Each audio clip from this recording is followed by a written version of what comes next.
Yes, Amma, thank you. One of our devotees asks about constantly being in the state of wanting. Firstly, I wanted to get a good education, later a good job, then a good occupation, a good family, good children. By the grace of God, I have been fortunate to get all of these. But when will I stop wanting? And how do I channelize my mind from wanting more for myself and instead focus on Bhagavan? Or is it karma to think like this so that one can complete his or her duty while wanting and parallelly thinking of Bhagavan? Is it a maya of having been born in this world? I feel confused. Please help me to get clarity on this, Ma. Okay. So we want things, right? Why do we want things?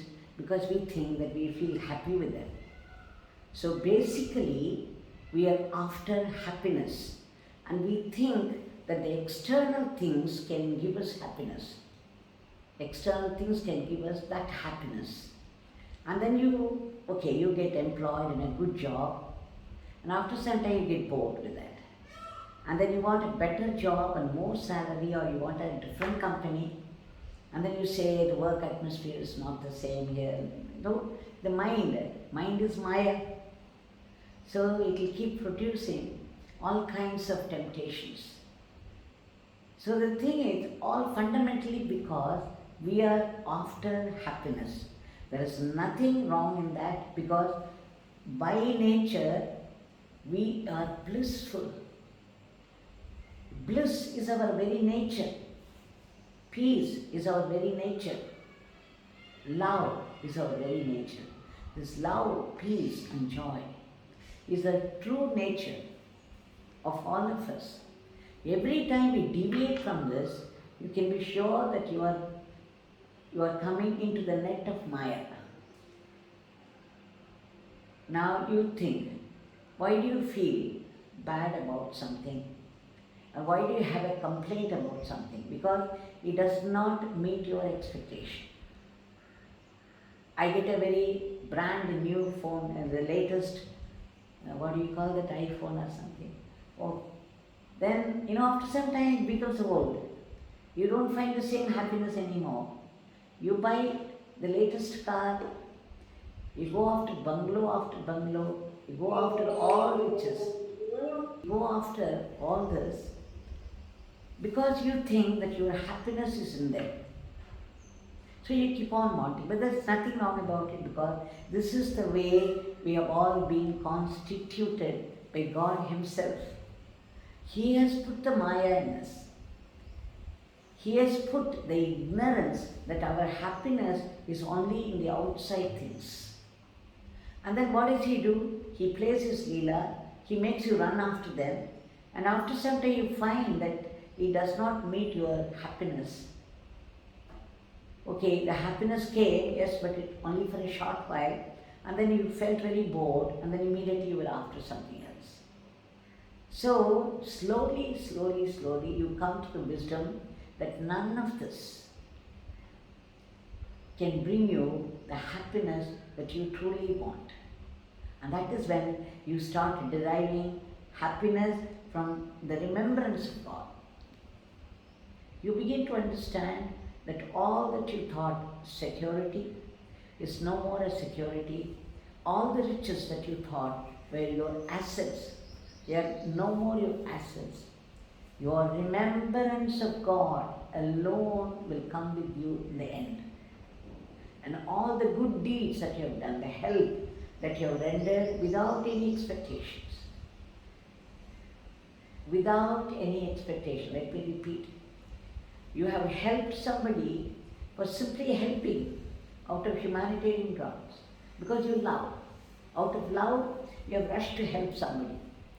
Or you help somebody in the spirit of service to the Master, in the spirit of service to your personal God. Only these things will be with you in the end. So, this wisdom that your true happiness does not lie in the things outside, It lies only in your remembrance of God, in sticking on to something huge, the supreme bliss. You want bliss from the supreme bliss. You want wisdom from the supreme wisdom. So when you realize it, then your mind begins to turn away from these external temptations. Now this wisdom can come to you through a guru or through some book of a Mahatma or through a known friend who has already enjoyed all this. Any moment in life, such wisdom can come to you, reach out to you, and then you begin to understand slowly. So, if you are still longing for such things that come from outside, it means that you are not doing your sadhana well. If you are doing your nama chanting well, and if you pray to Bhagavan, please let me have only longing for God and nothing else, then the whole thing will turn into longing for God. Otherwise there will be so many cravings, even craving for a sweet. Whatever is denied to you, you will be after.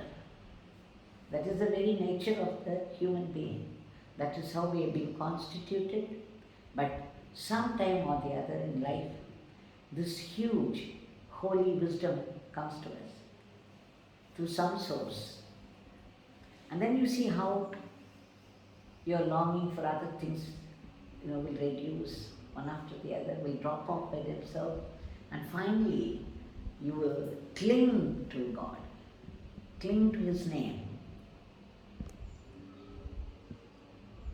So until then, so what do we do? Read such books that would inspire you into thinking of God. Keep up only that company which will inspire you into remembering God. Go to only such places where you will get this inspiration. That's the best way of getting around this.